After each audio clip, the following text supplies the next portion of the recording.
It is a center for higher learning. It is a place with centuries of secrets in its shadowed halls.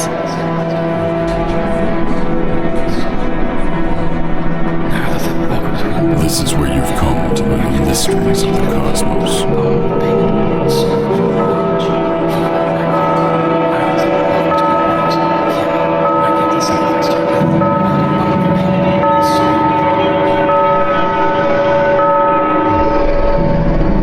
Welcome to the Miskatonic University podcast.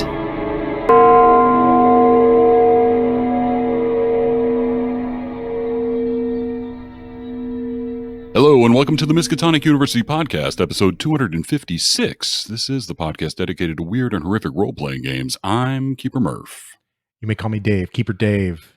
And tonight we have role-playing game YouTuber XPLovecat, aka Leslie Horn. Welcome, Leslie. Hello. Hello. Yeah, Very thanks for excited joining you're us. here. Yeah. thanks for I'm joining happy us. to be here. Yeah, we've got a lot of cool stuff to talk Yeah, and Bridget is not here because she just touched down in Australia just a couple hours ago as of this recording. Scant hours. Scant hours. A couple of scant hours ago. Scant hours. Merely moments past. So anyways, just the two of us. And Leslie. And Leslie.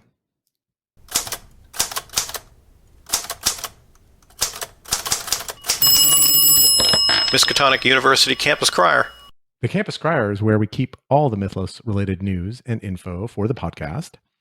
This episode was recorded on October 5th, 2022. Okay, we are looking for show editors, new show editors. Yeah, that's right. We're looking for brand new show editors. If you want to help this show stay online and help me preserve my own sanity, then I will teach you how to edit audio. This isn't for the faint of heart, however. If you're not unaware, audio editing can, as Dave will admit, can take very many hours of your life, and it is gone. But it gets much better the better you get at it, and the longer you do it. We need new editors.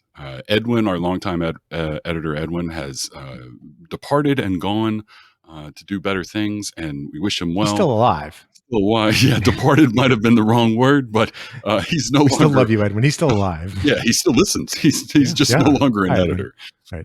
And so we thought it'd be a good time to bring in some new blood, just to take some of the strain off of me, because I'll be filling in the hole. And you don't have anything going on outside of the show anyway. So no, never. So, editing half of the episodes for the year seems like a perfectly fine and reasonable idea, says the madman in the corner.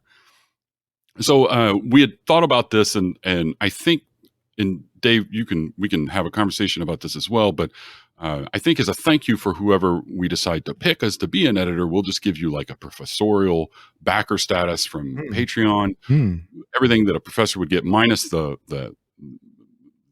episode, since you'll be editing all the episodes, or at least a portion of the episodes, and in some special Discord access that normal people don't ever see. But if you're interested in doing that, or if that's something that you're already interested in and you thought you might get into podcast editing, then hit me up and we'll see what we can do. And I'll probably have like a class to tell you how to edit audio towards the end of the year. Leslie, do you edit all your own videos? I do, and it's been quite a learning curve because I literally knew nothing before starting my channel. So I'm slowly getting better, but I feel like I still have so much to learn. Yeah. What do you use? I currently use Hip Film Express. Yeah. That's why I'm glad we do audio only, man. Because I don't know. I don't know if I could do video. That's just a whole nother thing to have to deal with. Yeah. Yeah. So Leslie's is into it as well. So if you want to be cool like Leslie, and or grow a beard like Murph, you should come and help us edit our show. Murph, did you get your Into the Odd remastered book? So I have not. Oh. But you didn't get it. I didn't have not got. No, I backed it. You did. Yeah, I still haven't got it. I sent an email yesterday morning to Free League, asking where this book is. You said you would send me a thing. There was some other drama that happened that was my fault for why I hadn't gotten it until now, but they said they were shipping it. And anyway, I got an email this morning saying that UPS will be delivering me something on Friday, and I'm guessing that it's the Enter the Odd, but I never received a reply back or anything. I'm hoping that's what it is. Do you know why I'm asking about your Into the Odd remastered? Because I could probably buy it on the shelf right now and get it faster. Yeah, it's out and available to all to order. You don't have it's moved out past Kickstarter, and you can pick it now. You can pick it up now at the Free League web store or Drive-Thru RPG. Yeah, it's fantastic. It's a great book. I wouldn't know. You wouldn't know, would you? Leslie, have you heard of Into the Odd? I have not. Or Electric Bastion Land?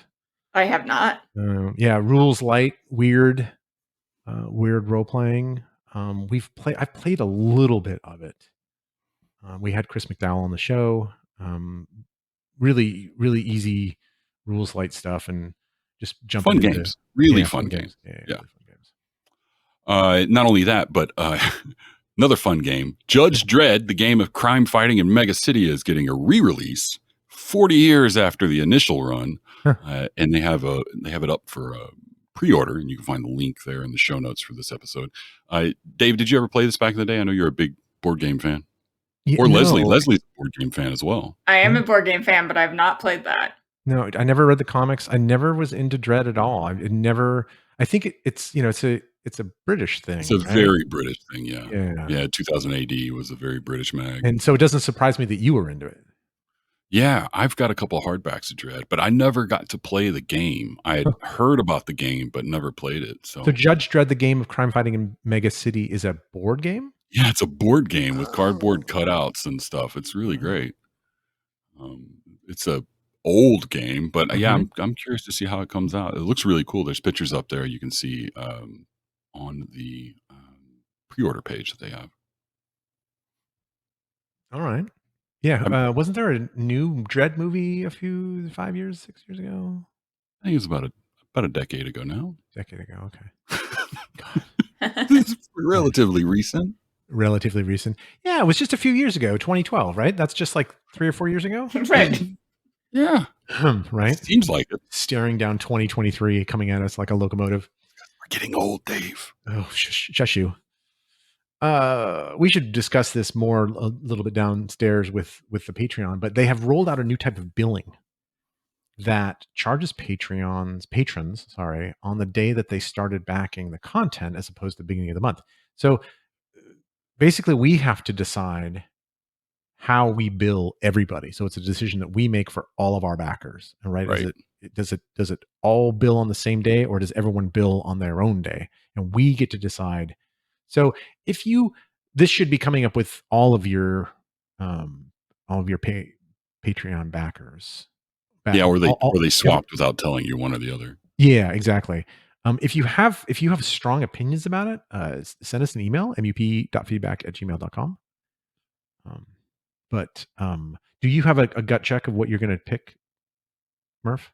No, I mean, as of right now, I'm just going to let it go with the way it is. Okay. And mainly because everybody now is kind of used to it coming out at the beginning of the month. But the downside of that is that it comes out at the beginning of the month, and a lot of people pay bills at the beginning of the month. Yeah, so, like 80% of my bills are within the first 7 days of the month. Exactly. And I'm the same way. So, I mean, I can totally understand shifting it, but I figured we leave it up to the patrons and they can just decide.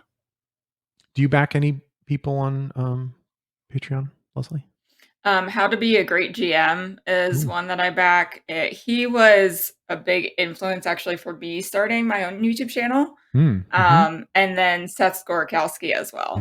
Seth, friend of the show. Yeah. Yes. You know Seth. Yeah. Solid choice. That's great. Good.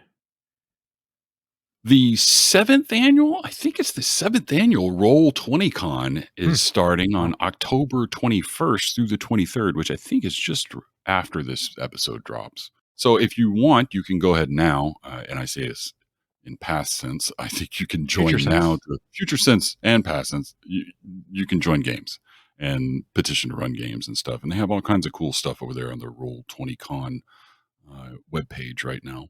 And free stuff that they're giving away if you log into your Roll20 account. I've not attended. I've not either. I'm totally honest. Do you do any virtual cons? I do some virtual cons. I have not attended the Roll21. playing online is more few and far between just because I have such a greater preference for playing in person. But over the last couple of years, it's been more frequent than before. Of course. Yeah. Do you have a preferred VTT? I use Roll20 just because it's what I'm used to. But I would say I don't have one that I'm totally in love with. Like, I would love to find one that I'm like, oh, this makes my life so much easier to play games. And I don't necessarily think I have that. I'm not 100% sure that exists, if I'm totally honest. Yeah, that's a fair point. I think in some way or another, a VTT just adds more drama to the GM's workload prior to the game. But that's just me at this point. I'm kind of burned out on VTTs. I've got like 8,000 hours in Roll20, and I haven't used it in the last year and a half. So yeah, I stopped using it. Interesting.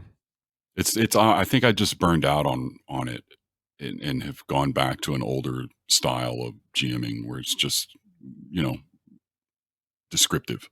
Theater of the mind, man. Theater of the mind. Love it.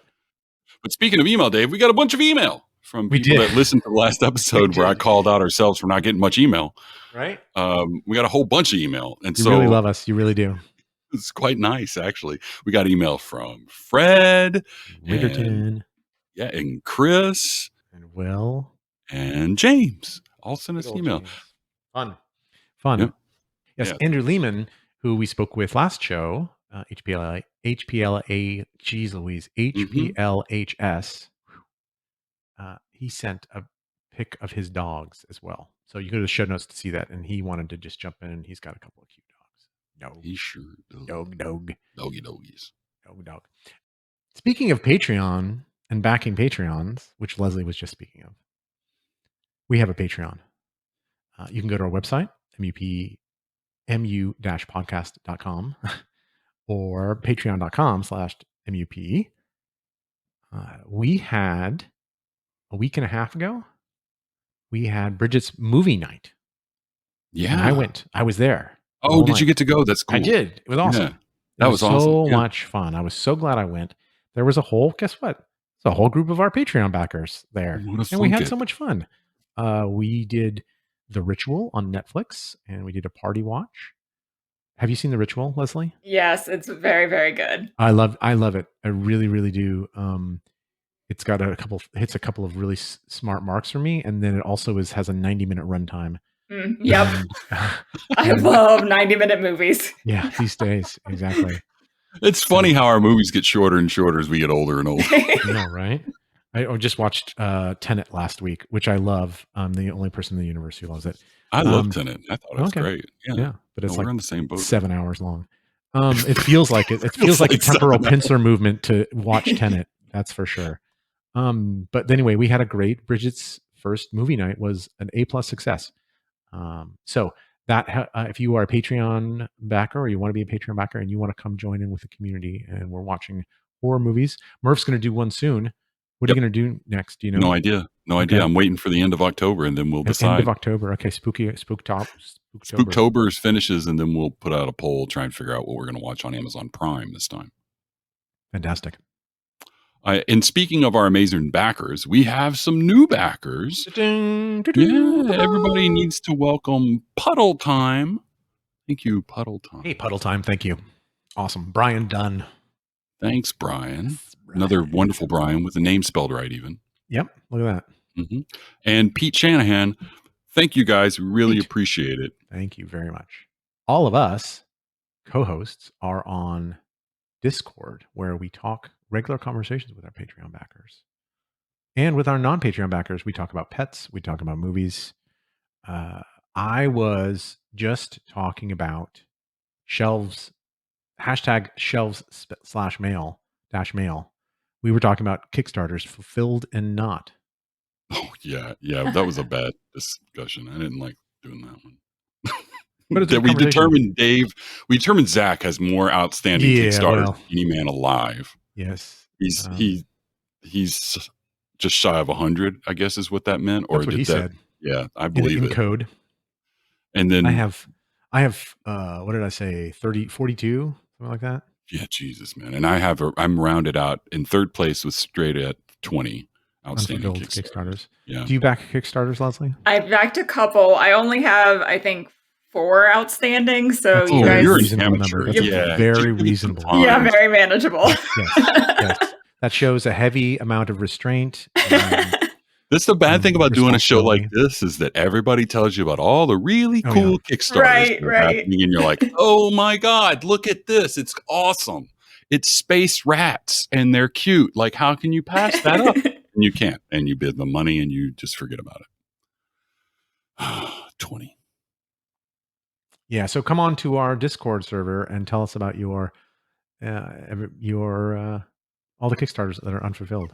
There's a link in the server in the show notes. And come have a conversation with us. Also, pertaining to the conversation above about needing a new editor, Murph is editing this show. And I actually had a double take. I was like, what? And I looked at the schedule and I was like, oh, shit. Because Murph edited the last show, too. Yeah, I could see Murph editing a lot of shows going forward. Murph will be editing a lot of shows going forward. We need some help. Here's the deal, dear listener. Come be an editor and hang out with us. There are some other perks. So. Yeah, for sure. You get, preferential treatment, basically. For sure. We hung out with our editors at Necrom, for sure. Oh, absolutely. That's all we did, is hang out with our editors, sort of. Multiple times. Bridget's Pet Pick Shout Out of the Week.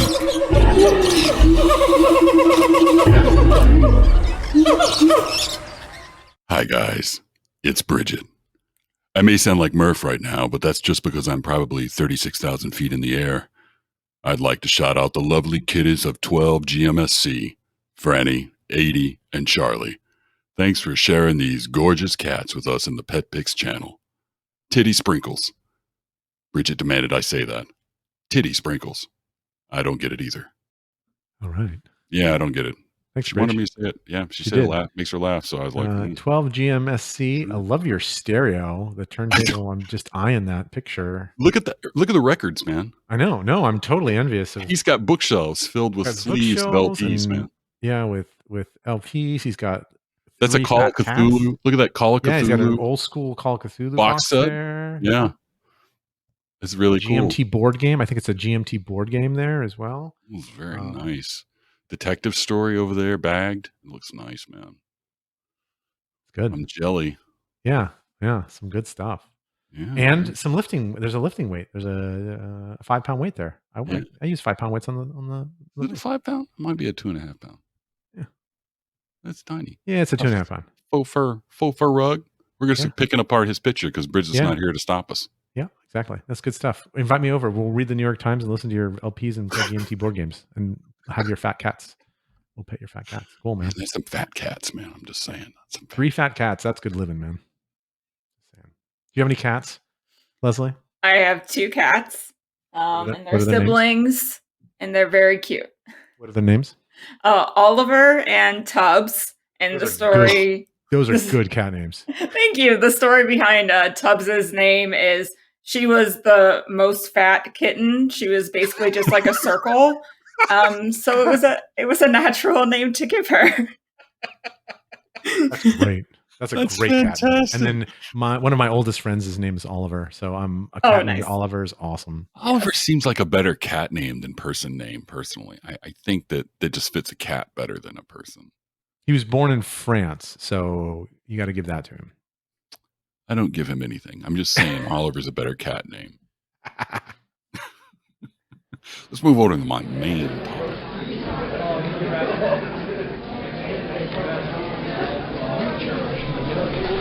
Settle down now, class. It's time for your next lesson. XPLovecat, Leslie Horn, welcome to our show.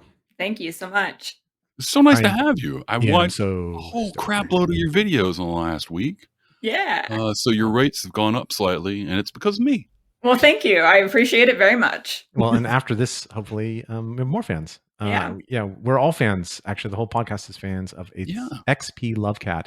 You have both a YouTube channel and a website. Tell us about yourself briefly, our listeners, so they know. Yeah. So I would say my role-playing game history started later in life than some other people. I was introduced to it in college, and ever since then, I really just latched onto it. It was something that was super social, a really great way to connect with people. And I think as adults, sometimes we lose our creativity muscle. So I'm really appreciative for having role-playing games in my life for that reason. And so I really just love sharing my love of role-playing games with other people. So that's really my purpose in my YouTube channel, talking about the games that I love. And then I also have a website. I'm doing developmental and line editing for role-playing games and also fiction. Fantastic. That's great. So cool. So glad you're here. And we've got lots of things to talk about. Mainly Dave's personal agendas. No. We have some. One of the things we do for our Patreons on our Discord, where Patreon and Discord merge, forming into a Voltron, we give them an opportunity to ask some questions. Ooh. So we're going to start with those, and then we'll move on to because a couple of those are directly related to your own interest of topics. Awesome. So it's kind of an obvious. I don't know if you get this question all the time, but how did you come up with the name XPLovecat? What does that mean? Yeah, so what that means is, first of all, I really enjoy H.P. Lovecraft's horror stories. He's kind of like the king of cosmic horror, I guess you would say. And that particular brand of horror hits me just right, and I really like it.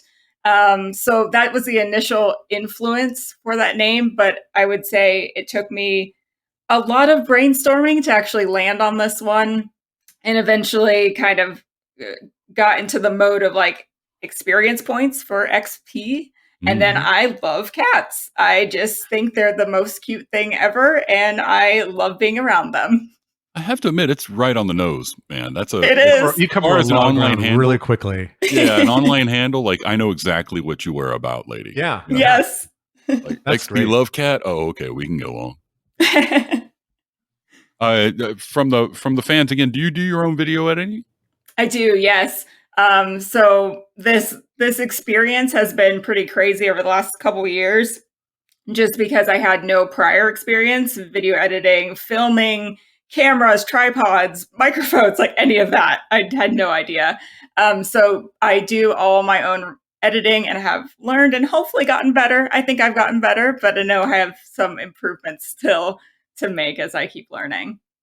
Why don't you take a few minutes and talk to us about your YouTube channel, XPLovecat? Why don't you tell us about the channel and some of your process that you go and what sort of videos you have on, etc. Yeah, I'd love to. So my channel right now is really focused on all about role-playing games, and it's really focused on my particular favorite games, which are Call of Cthulhu, Cyberpunk Red, and recently I've started getting into Cult. So that's kind of a new thing for me, trying to learn some of that lore. I play other games as well, some indie games and some lighter games that I haven't talked about on my channel yet, but hopefully will in the future. And I focus on both talking about these different systems, any particular scenarios that I like and have experienced. And I also play every single scenario that I talk about, which means that my videos can sometimes take a while to come out. Just because I have to coordinate schedules, make sure I play it, and I really want to do the scenarios justice that I review. So I definitely take the time to play all of those.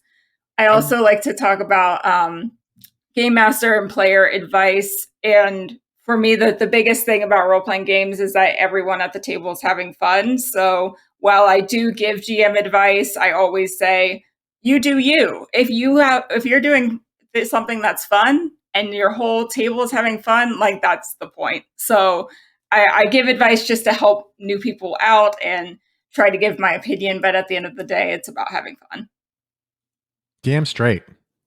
It's really awesome. What is your release schedule? Do you have a regular schedule? You come out like once every 2 weeks or once a month? I wish. Future state. I would say I try my best to post twice a month. so every other week. But you'll see my channel and see that sometimes that doesn't happen, and that's okay. So just extrapolating on the shows and your topics, it sounds like you are you're talking about games that you've played, but how otherwise do you decide what topics to make videos on? Do you like doing certain things other than others? Does that make sense? Gosh, what a sentence. Yeah, so I think there's a couple different avenues for role-playing game reviews. It's either something that I've played because I was initially just interested in it, or sometimes people will come to me requesting reviews.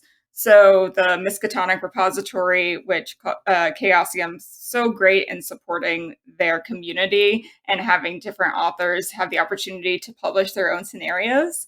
And so there are people that will come to me requesting reviews, which has been so much fun. I enjoy that immensely.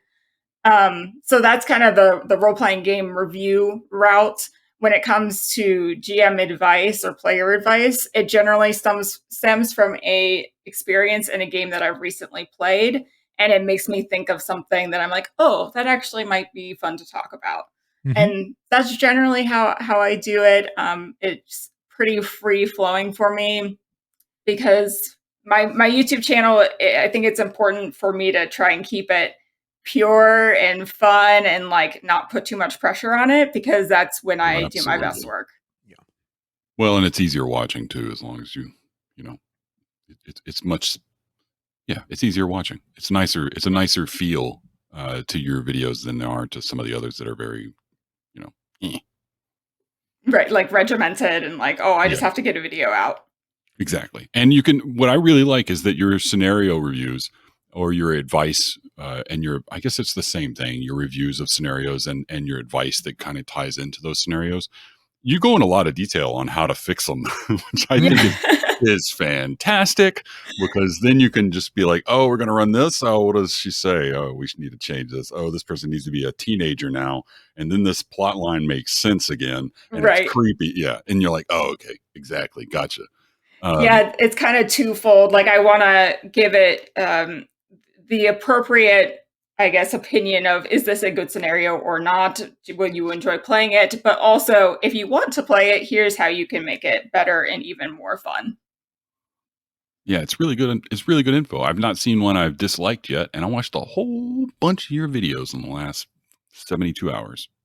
Well, good. I'm very glad to hear that.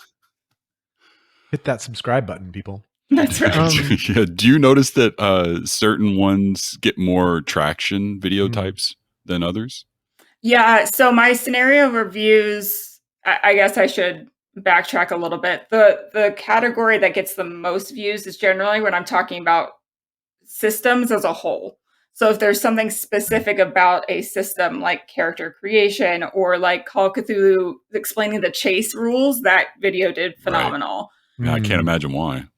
Right? Yeah, right. So like focusing on the actual digging into the systems, and Cyberpunk I did a rulebook breakdown, which walked through the rulebook, and that's my #1 video. So that usually does well. And then role-playing game reviews does pretty consistently, kind of in the middle there. And then the GM and player advice is more fluffy, and it gets like average views, but nothing that shoots through the roof. Hey, it's a shame. Cyberpunk. I'm sorry. Go ahead. Have you seen the Netflix show, Cyberpunk show? Oh my gosh, yes. It's so awesome? Good. It's so awesome. Like the colors in it blow my mind. It's just so visually appealing. Nice. Yes. And yes. I think I'm going to make a bold claim. You know me, I like to stomp on up that hill. Yeah, you do. And put my flag in there. Is it the best role-playing game TV show ever? Yes. I'm there for it. Ding, ding, ding. Yes, you and I are getting along fabulous. I'm gonna throw out a really contentious viewpoint. Willow is not a TV show. Well, if they make a game and it comes out as a TV show, then it's a no. But my point is that the new Andor I have not seen it yet. I have not either. Fantastic cyberpunk. Okay. Oh, interesting. Because the feel of it, it's like constant tension. Everything's dirty and gritty in a city. It's still Star Wars, sure, but like the whole theme of it is this overbearing corporation that's like driving the man down, and it's why the whole rebellion begins. And it's really interesting the way they took it. So I have to say that it may be, I like it a lot for Cyberpunk. Okay, that's cool. But the thing is it feels like Cyberpunk Edgerunners feels like a role-playing group, right? It feels like a party. Totally. It does. Yeah, yes, absolutely. You know what my favorite one might be, and this is like a really sad throwback to the mid 90s, I guess. Record of Lodos War was my favorite. It was an anime from I guess the mid 90s, early 90s. Wow. And it was basically a D&D clone, and it was fantastic. I absolutely loved it. I had the box set on VHS. Nice. Everyone does. Yeah. Yeah. And I can't find it anymore, which is sad. Which means it's probably not worth. It's not nearly as good as I remember it being. Yeah, I had the same experience with Hawk the Slayer. Oh my God, yeah. I went out of my way 20 years ago to get that on DVD. Oh man. And watched it like as a kid. I just was like, this is the best movie ever. Oh yeah. And then I watched the movie once, and I even with Jack, who was it? That actor with a deep voice and big square chin. Anyway, it's not very good. No, I same with Beastman. Beastmaster. Oh yeah, Beastmaster. Oh, God. Good Lord, I loved that show. Those little ferret buddies of his, and it was great. And then I watched it recently. I was like, I can't get through 10 minutes of this shit. This is so horrible. I'm sorry. That's good. No, we're talking. Yeah, Leslie, you have a website as well, XPLovecat.com. Yes. What professional services do you offer for people in the, what professional services do you offer in general on there? Yeah, absolutely. So I offer developmental and line editing services. So actually, when I first started getting into editing for both role-playing games and for fiction, it can be a little bit confusing of like, what kind of editor do I actually need? Because some people just assume editing is grammar and punctuation, which, while that is a very important part of the editing process, that is not a part that I particularly offer. And that's because I really like to focus on the high level stuff, which is big picture. If we're talking about role-playing games, it's like balancing rules, making sure that the players are going to have a good experience, making sure it's user-friendly for the game master, all those kind of things that come together to make a text really powerful and really engaging for the players. And then the line editing is going through line by line and picking apart word choice and picking apart description, and the individual experience of reading the text is what the line editing is really for.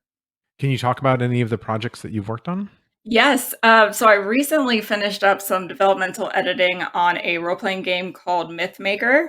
And this is something that should be coming to Kickstarter in 2023. But it's, for me, it has like 3.5 D&D vibes. So it's a little bit more crunchy than a lot of the more recent systems coming out, which is fun. Like I enjoy some crunch to my games.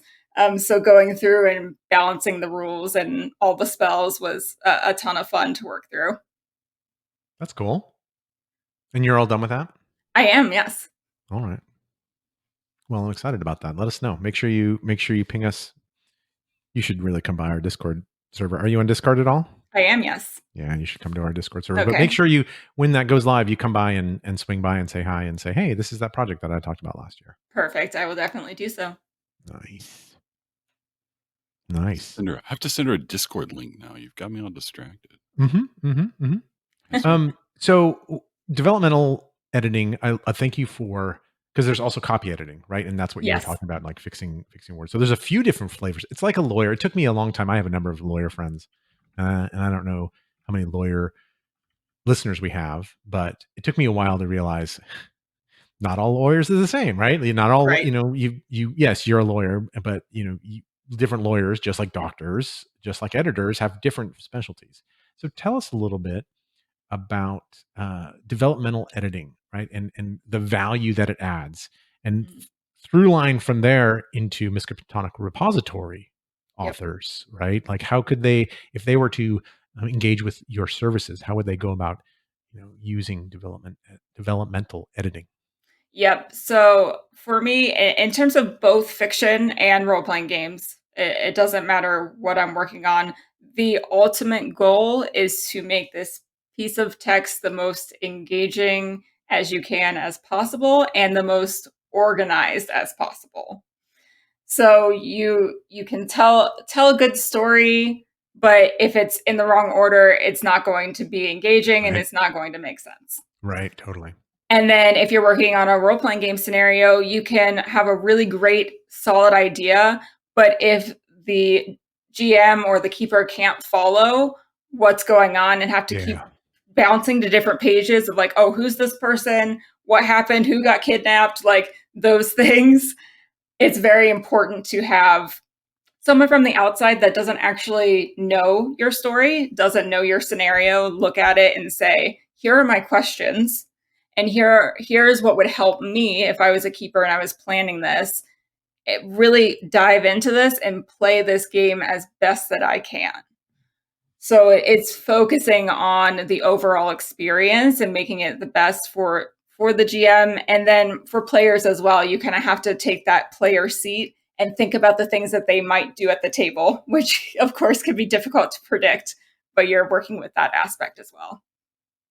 No, it's really, really great. Personally, I'll send you, send me over your Drive-Through RPG email. I'll send you a copy of Sunspots, which is my Call of Cthulhu. I'm not asking you to edit it. I'm just giving you a copy. Yeah. My point is that there's a lot of great stuff in that, and I'm really proud of the work. Also, the team that did, but it lacked. It's very clear, especially now to me, that I did not have anybody developmentally edit it at all.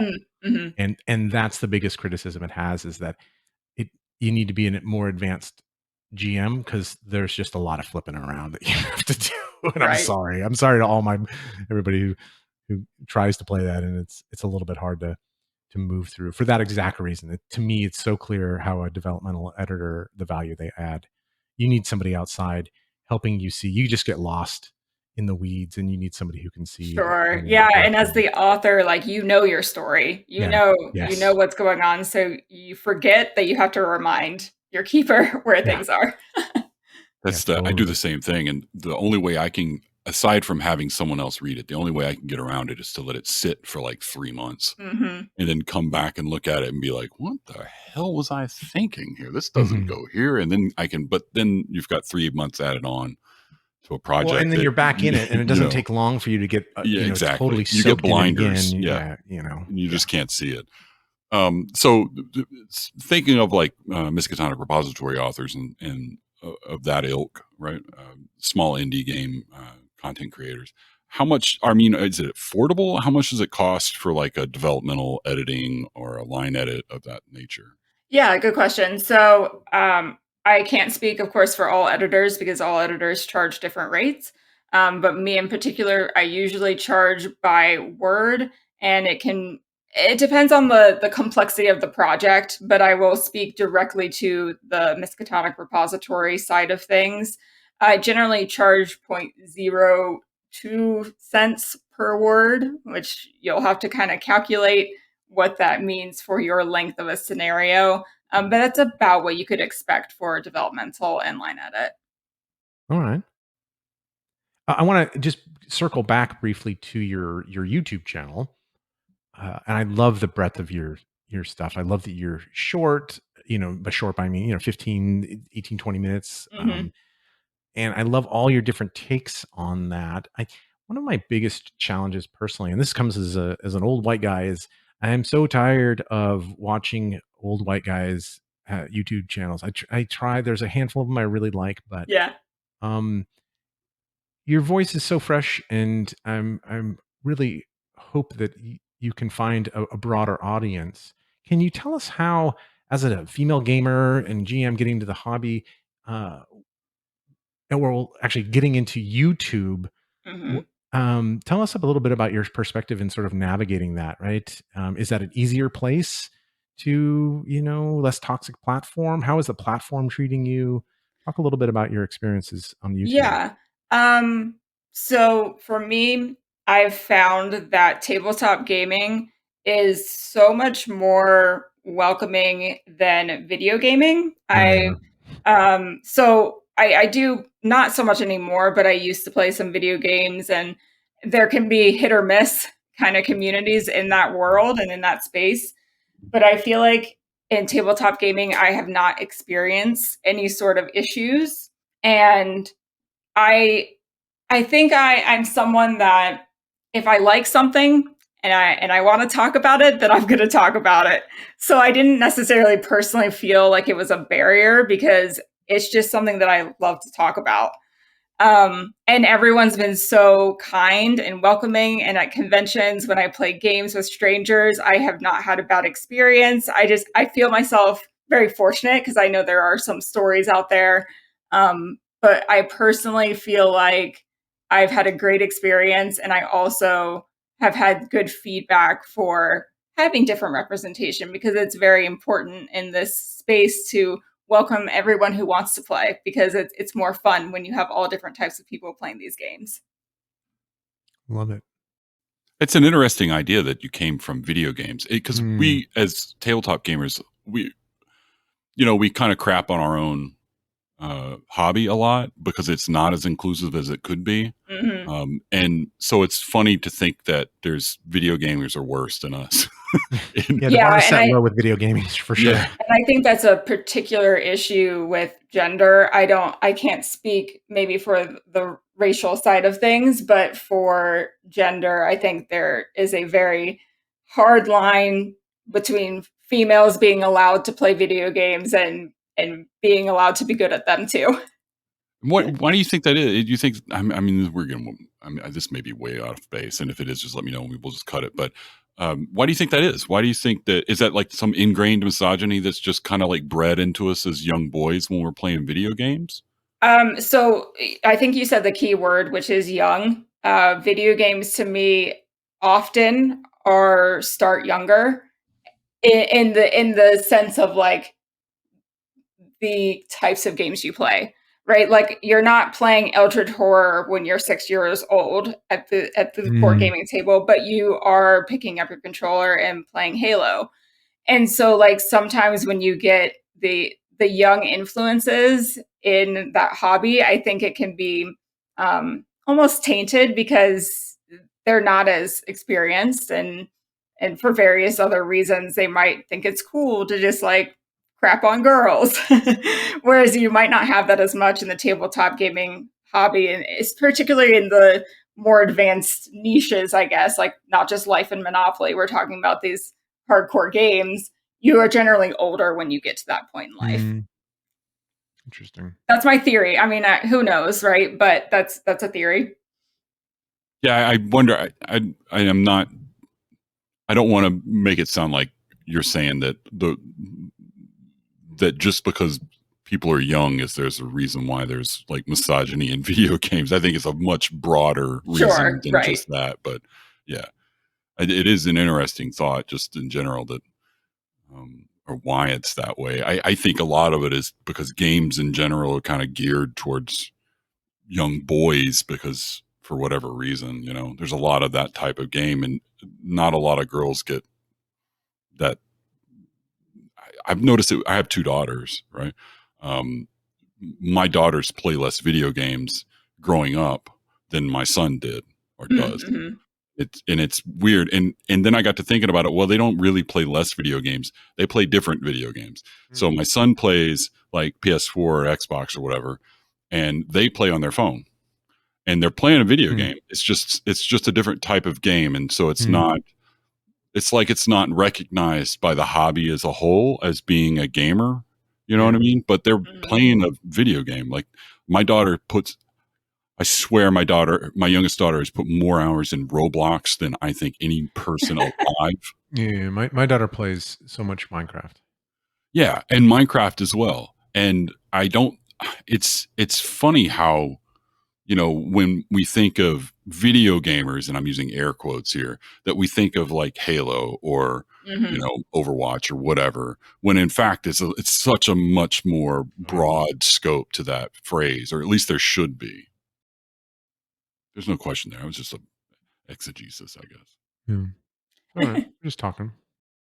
Well, it's good to hear the bar is set low with video games, right? So, I'm glad that you're finding the overall role playing game community more open.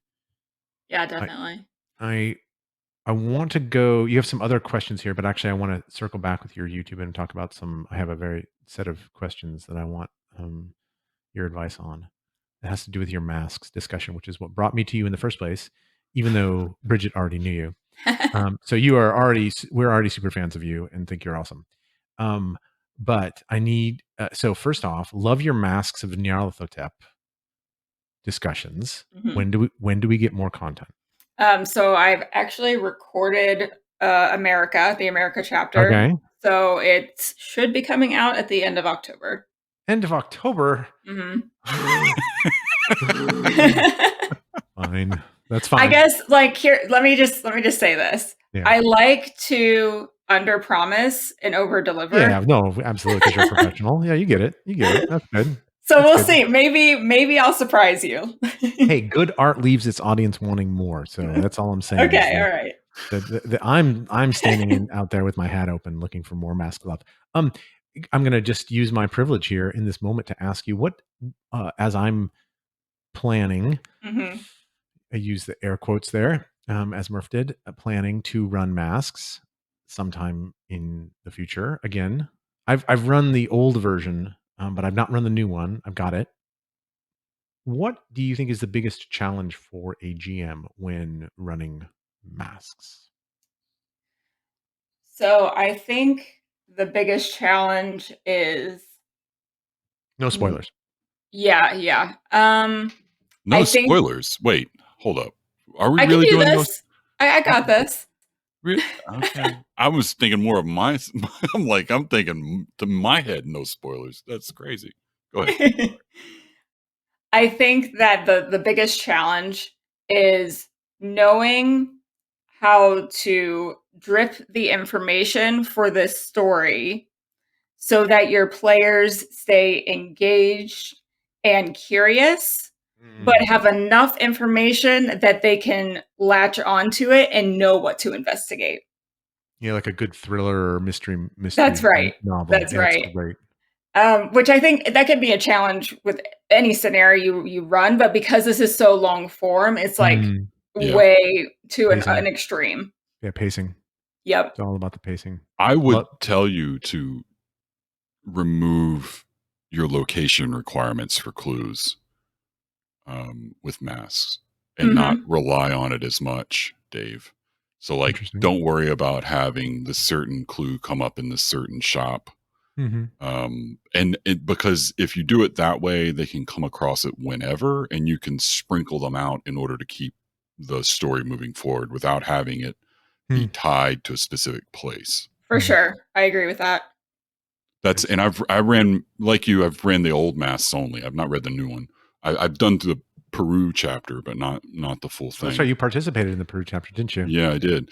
But I'm not. But again, I think that's just something I've learned over the years as being a GM, is just to not rely on clues tied to locations, because it's generally I'm not going to say it's a bad idea, but there's a better way of handling it. I will also say, on the topic of clues, I don't think that your players need to get every single clue in every chapter, and they won't.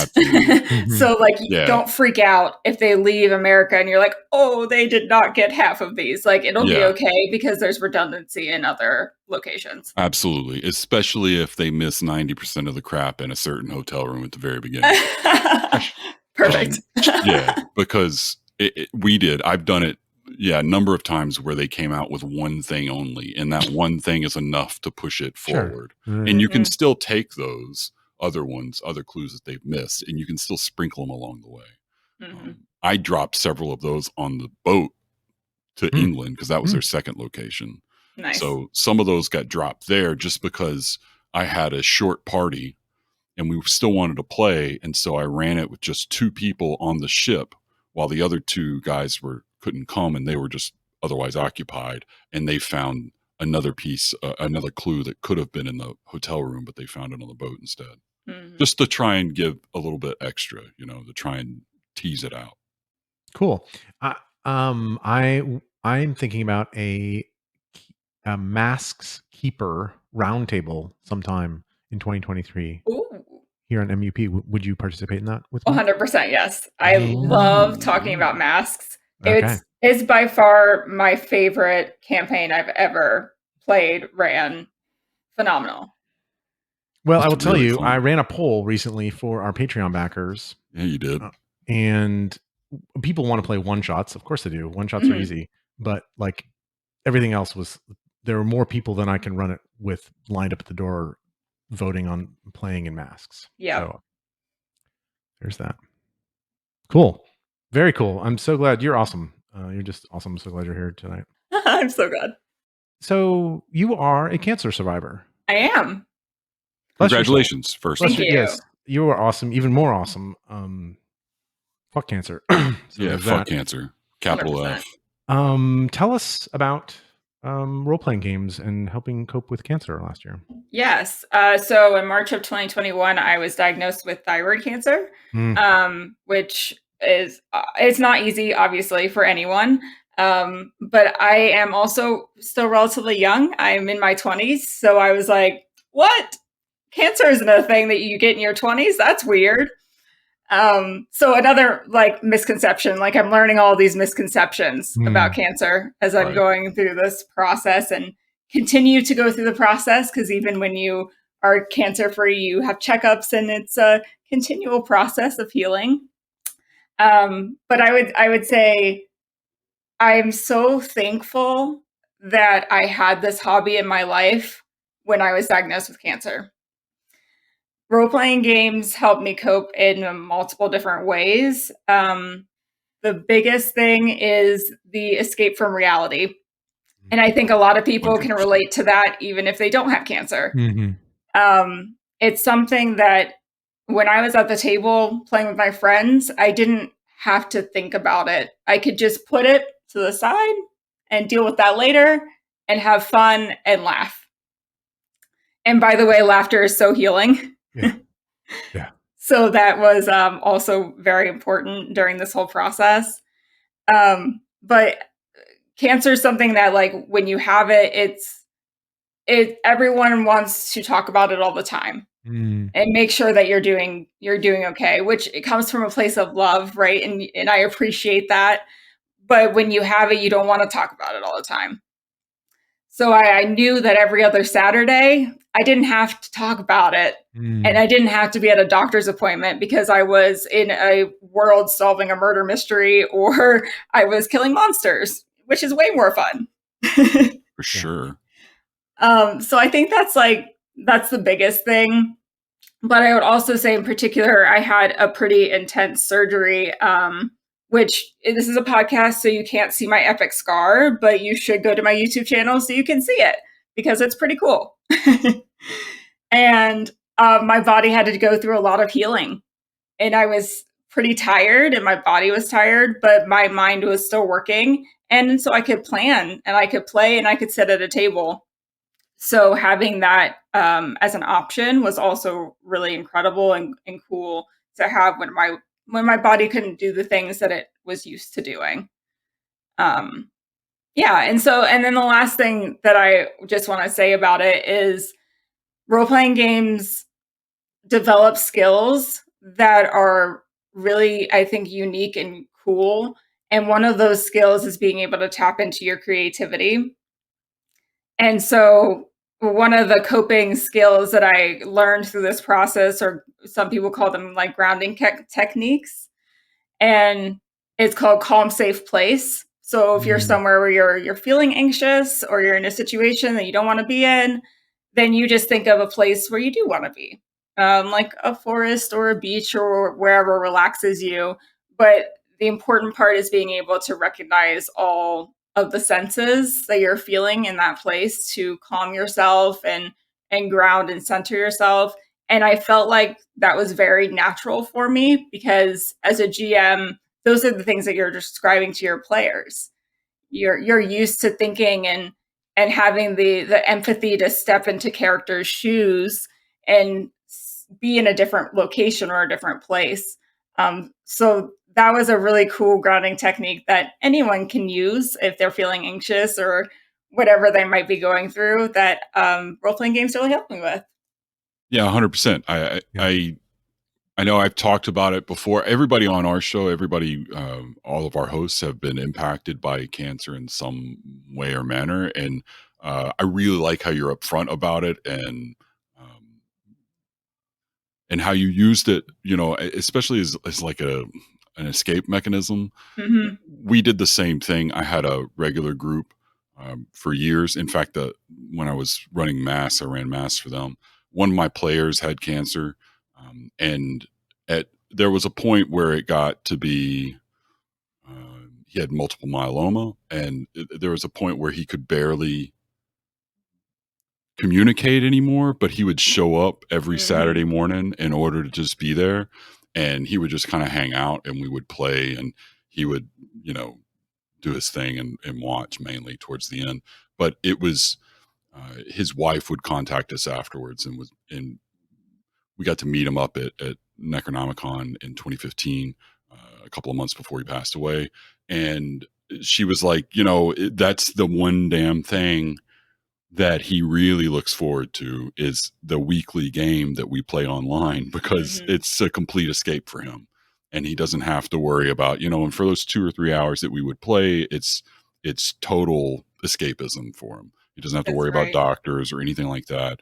And it really meant a lot to us that we could, be part of that journey, to help him at least cope with it somewhat better. So I think it's really important to talk about that, but not only that, but you also talk a lot about how social skills can be improved through gaming. Yes. And again, huge yes. Like I've said before as well, that gaming was like therapy for me for years, because it taught me how to interact with people again after, trauma and stuff like that, and you get in a character and you start playing this persona and you realize, oh yeah, I've got to do this thing, but it's in a structured environment. And so it's not weird that you have to do this thing. It's just expected, and everything is kosher, and you trust the people you're with. And so it makes doing those things normal again, if you're not used to it. And it just makes it's a way to, I found, like, ease you into the real world again, if you're going through that kind of thing. Right, absolutely. It's I experienced that. I felt like I kind of had a label on me during that time frame of like, Absolutely. oh, she's the one that had cancer. She's the one that's going to doctor's appointments all the time and missing work because she has to, take care of that.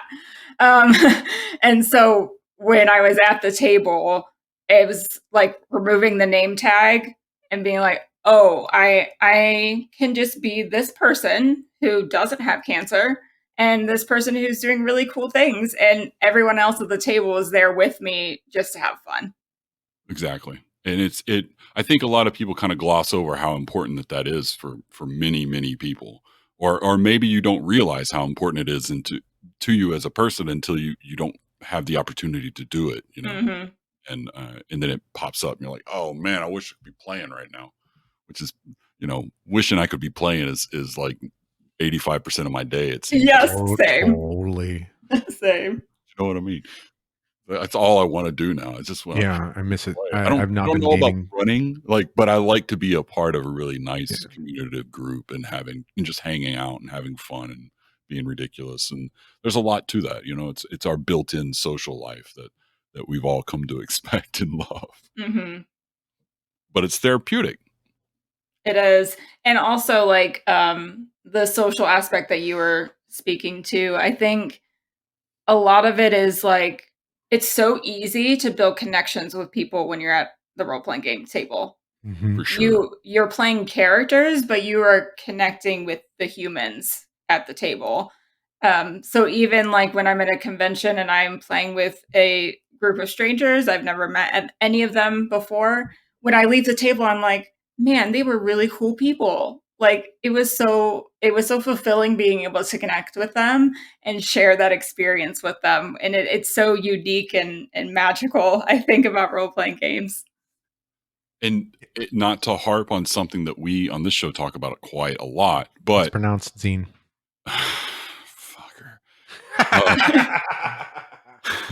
Go on. I'm sorry. Did I interrupt you? Oh man, you took me right there. I didn't expect that one at all, Dave.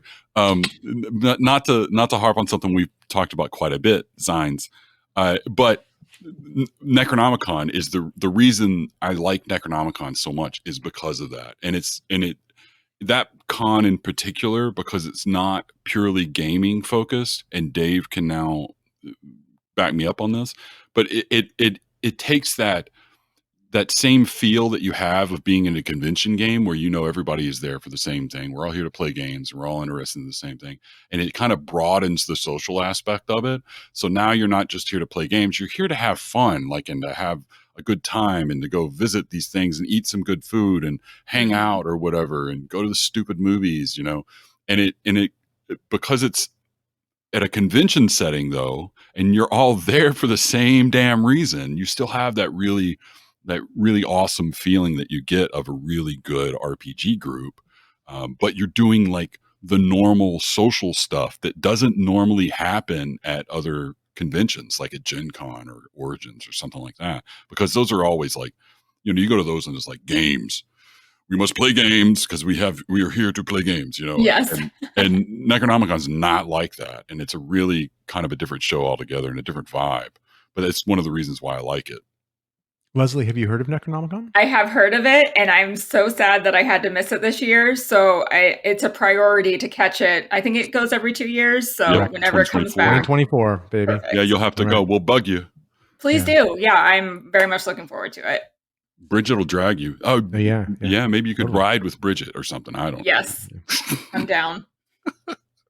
I'm getting tell Bridget us about, speaking about cancer and role-playing games, tell us about Play Cancer Away. Yes. So for the month of October, there's a fundraiser called Play Cancer Away. And this is a fundraiser that is for patients, by patients.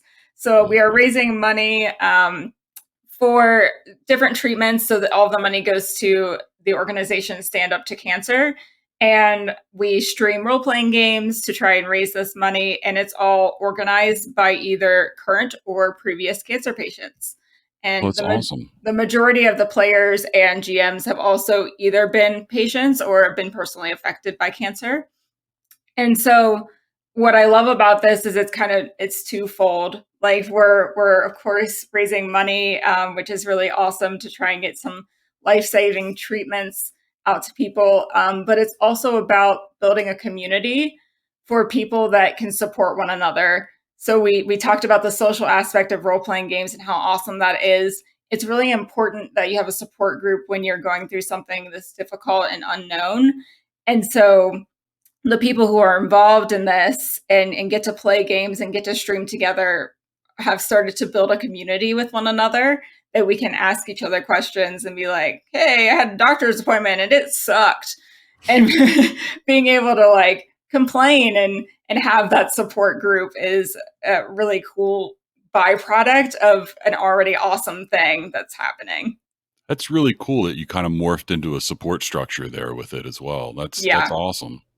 Let's get this up on our Patreon pronto, especially because on Friday is Slayers. Yes, yeah. So games are going all this month. I played in one yesterday for Kids on Bikes. Yeah. How was that?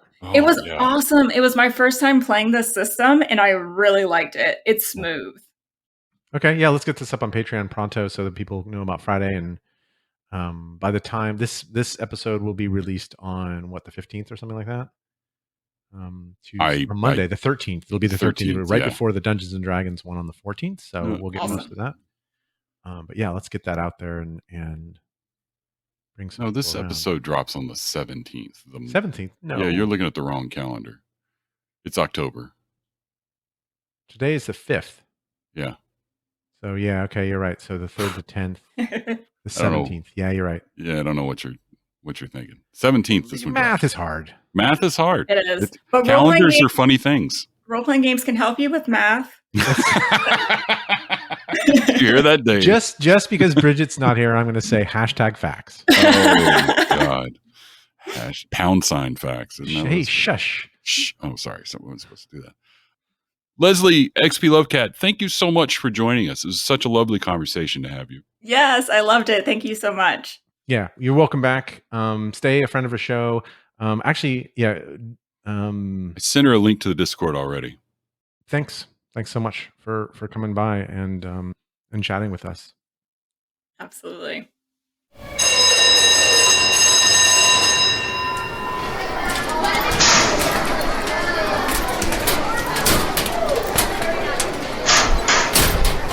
We want to hear from our listeners, and we have lots of ways you can reach out to us. For the complete list, check out our show notes. That's where you'll find our email address, which is mup.feedback@gmail.com, and people are actually using now. Ding. And a link to our Discord server.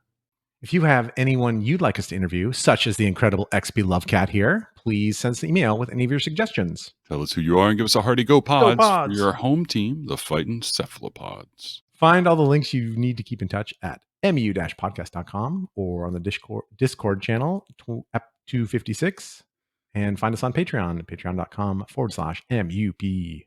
Thank you for joining us for another episode. Class is dismissed.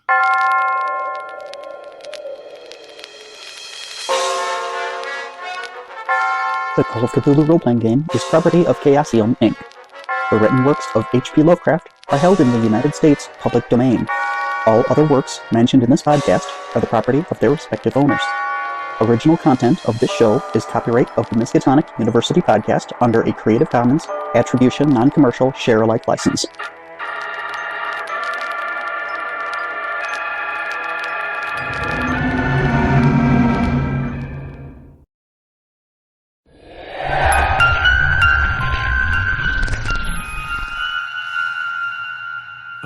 Pet pics, you said?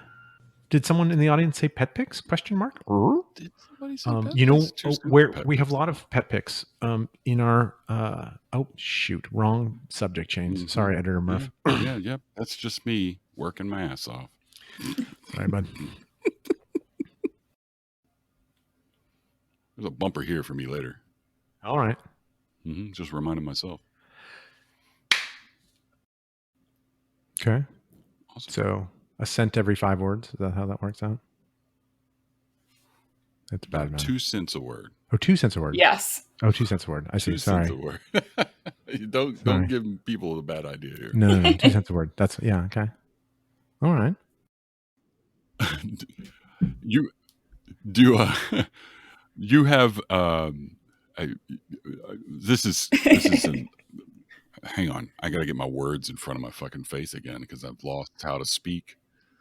Dave, what happened to my mouth? Hey, are you going to talk about? I thought we could have her talk about the cancer and then head into. That's exactly what I was trying to. Okay, lead I can still talk. You don't have to. Shit. Yeah, please lead into that then. Damn. If you have anyone you'd like to know, sorry, Jesus. Find all the links you'd like to keep in touch at mu-podcast.com. Just start that one over. I'm sorry. What was? I don't want to know. Just start that